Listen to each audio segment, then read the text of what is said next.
ये हमारे लिए अति उत्साह का विषय और हर्ष का विषय भी है कि हम लगातार कला की जो प्रतिभा है उस प्रतिभा को उभारने के लिए, जैसे कि माननीय प्रधानमंत्री जी का जो विज़न है एक भारत श्रेष्ठ भारत, तो एक भारत श्रेष्ठ भारत को बनाने के लिए ये सब प्रतिभाओं को निखारना आवश्यक है और उसी के संदर्भ में कला की प्रतिभा को निखारना बहुत आवश्यक है।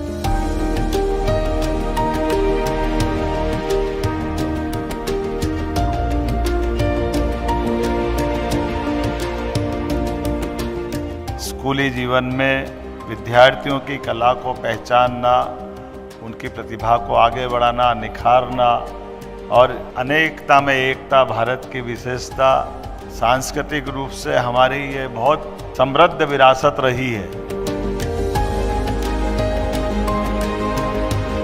कला, ज्ञान, नृत्य, संस्कृति, इन सारी चीज़ों को मंच के ऊपर पूरे देश के सामने प्रदर्शित करने का अवसर मिलता है।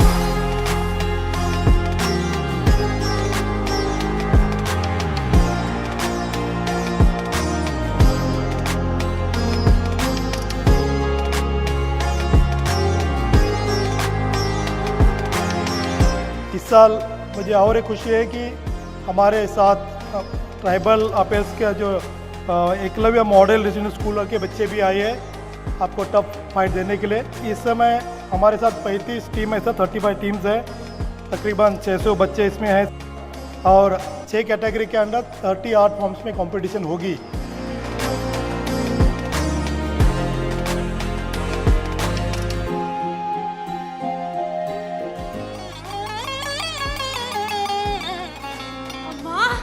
ಮೊದಲಿಗೆ ಪಾದಾರವಿಂದಗಳಿಗೆ ನಾನು ಸಂತೋಷಗೊಳ್ಳತಾ ಇದೆ. ಒಮ್ಮಿಂದು ಮೇಲೆ ನಾನು ನೀನು ಕಂಡದ ಸಮಯದಲ್ಲಿ ಆಶ್ಚರ್ಯಗೊಂಡ ಅಲ್ಲವೇ?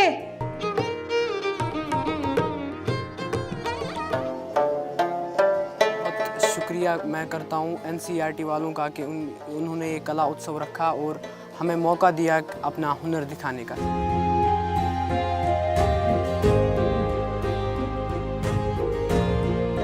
कला उत्सव एक बहुत अच्छा प्लेटफॉर्म है अपने टैलेंट शोकेस करने के लिए and that too this year 10th Kala उत्सव में ट्रेडिशनल स्टोरी टेलिंग आए तो और ज़्यादा ऑप्शंस खुल गए हैं।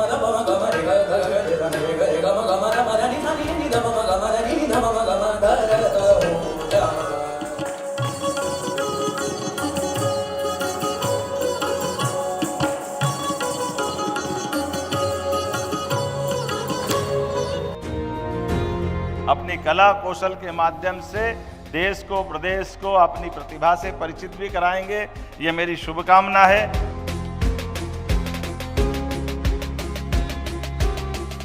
एक कंसेप्ट है जो हमारा इंडिया में स्टार्ट हुआ है, एक भारत श्रेष्ठ भारत। यहाँ जो है वो एक पूरा होता हुआ, सार्थक होता हुआ प्रतीत होता है। जो माननीय प्रधानमंत्री जी और हमारे माननीय शिक्षा मंत्री जी उनके नेतृत्व में जिस प्रकार से शिक्षा विभाग काम कर रहा है, निश्चित रूप से वो दिन दूर नहीं है जबकि हम एक भारत की शिक्षा व्यवस्था भारत के लोगों के लिए बना पाएंगे और उसको सचमुच लागू कर पाएंगे।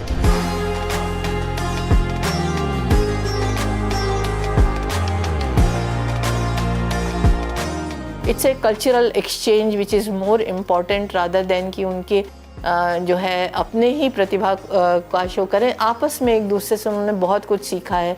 स्टेट लेवल से जो बच्चे यहाँ पे आए हैं मुझे तो लगता है कि वो सारे ही विनर्स हैं, तो अपने अपने स्टेट के विनर्स हैं और वो नेशनल लेवल के लिए भी विनर्स हैं।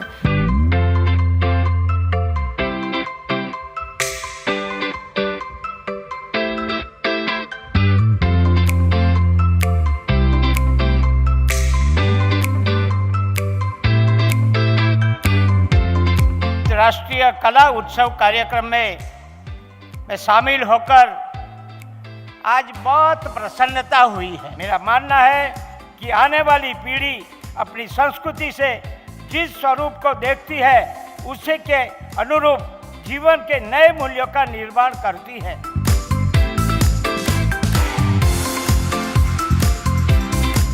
कला और समृद्धि का जो संबंध है वो अत्यंत घनिष्ठ और मौलिक है। कला इस तथ्य को भी उजागर करती है कि कला समाज और व्यक्तित्व को समर्थ समृद्ध करने में मुख्य भूमिका निभाती है। कला एक जीवन शैली है जो हमारे व्यक्तिगत और सामूहिक अनुभवों को जोड़ने का माध्यम है और ये समाज की एकता और समझ को बढ़ावा देने के लिए एक बहुत ही शक्तिशाली उपकरण है।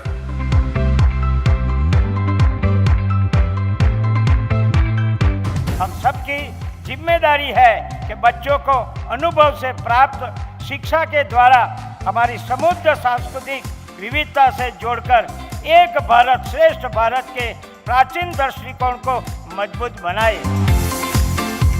राष्ट्रीय कला उत्सव 24-25 के समापन समारोह में उपस्थित सभी लोगों को हार्दिक आभार। मुझे विश्वास है कि पिछले 3 दिनों में हमारे बच्चों ने कला, संगीत, नृत्य और स्टोरी टेलिंग के क्षेत्र में अपने असाधारण प्रतिभा का प्रदर्शन किया होगा।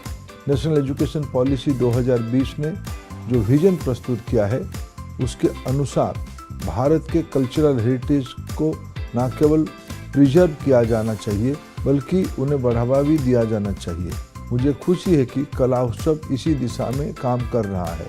मैं शिक्षा मंत्रालय, NCERT, जूरी मेंबर्स, शिक्षकों, अभिभावकों और अधिकारियों की इस प्रयासों के लिए हार्दिक बधाई देता हूँ। मंच पर उपस्थित सभी गणमान्य अतिथियों का वंदन एवं अभिनंदन करता हूँ तथा समस्त सभासदों का NCERT परिवार की ओर से सादर वंदन अभिनंदन है।